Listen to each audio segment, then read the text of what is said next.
ધારી FPO દ્વારા 7.73 કરોડની ટેકાના ભાવે જે ખરીદી કરવામાં આવી હતી, જેનું પેમેન્ટનું ચૂકવણું કરવામાં આવ્યું છે। ધારી તાલુકાના 849 ખેડૂતોએ ચણાના ટેકાના ભાવનો લાભ લીધો હતો અને સારા ભાવ પણ મેળવ્યા હતા। ચણાના પ્રતિ ક્વિન્ટલે 5,650 રૂપિયા ખેડૂતોને ભાવ મળ્યા હતા। મારું નામ છે વિનુભાઈ ભીખાભાઈ ડોબરિયા। મારું ગામ છે ધારગણી। અમે અહીંયા 2-3 વર્ષથી બધો માલ લઈને આવી છીએ। ચોમાસામાં સિંગી લેવા હતા, અત્યારે શેણા લઈને આવ્યા છીએ અને અમને બજાર ભાવ કરતાં થોડોક અત્યારે 1,050 સુધી શેણા વેચાય છે। આ 1130 રૂપિયામાં શેણા ખરીદે છે। એક ટ્રેક્ટરે અમને 7,000 થી 8,000 રૂપિયા સુધીનો ફાયદો થાય છે। રાજ્ય સરકારે આ ટેકાનો ભાવ જે અમને જાહેર કર્યો છે, એટલે ખેડૂતો માટે બહુ સારું છે। મારું ગામ ધારી પેમ્પરા અને શેણા લઈને હું અહીં આવ્યો છું અને 3 વર્ષ 2 વર્ષ 3 વર્ષ આવીએ છીએ। આ ટીમ છે એનું કામ બહુ સારું છે અને પેમેન્ટ 8 દી અમને બધું મળી જાય છે તાત્કાલિક। અને નરેન્દ્ર સાહેબ મોદીએ જે આ કર્યો એનો આદેશ બહુ સારો કહેવાય, એટલે અમને આભાર, ખૂબ ખૂબ એનો આભાર।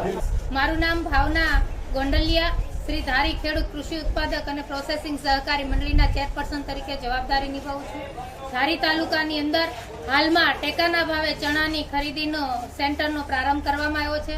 કેન્દ્ર સરકાર દ્વારા નાફેડ તેમજ ગુજકો માસોલ દ્વારા આ સંસ્થાને ખરીદીનું કામ સોંપવામાં આવ્યું છે અને જેની અંદર કુલ ધારી તાલુકામાં 4297 ખેડૂતોએ ઓનલાઈન કરાવેલ છે। 849 ખેડૂતોએ હાથ સુધીમાં એમનો લાભ લીધેલો છે।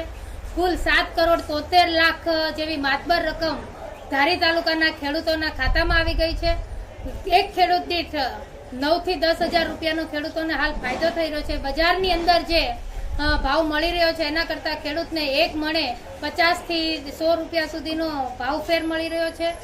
માનનીય દેશના વડાપ્રધાન નરેન્દ્રભાઈ મોદીનો જે સ્વપ્ન છે કે ખેડૂતોની આવક બમણી કરવાની, એ સ્વપ્નને સાકાર કરવા માટે પીએસએસ ટેકાના ભાવની ખરીદીમાં ખેડૂતોને જે ફાયદો મળી રહ્યો છે તેનાથી ખૂબ જ લાભ થઈ રહ્યો છે।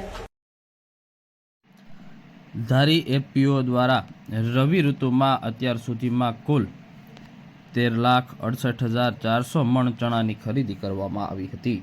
ધારી તાલુકામાં કુલ 849 ખેડૂતને ટેકાના ભાવનો લાભ લીધો હતો, જે અંતર્ગત જિલ્લાનો સૌથી રેકોર્ડ બ્રેક જણસની આવક નોંધાઈ હતી અને જેની સામે 7.73 કરોડ રૂપિયાની રકમ ડાયરેક્ટ બેનિફિટ ટ્રાન્સફર ડેબિટી દ્વારા ખેડૂતોના ખાતામાં જમા કરવામાં આવી હતી।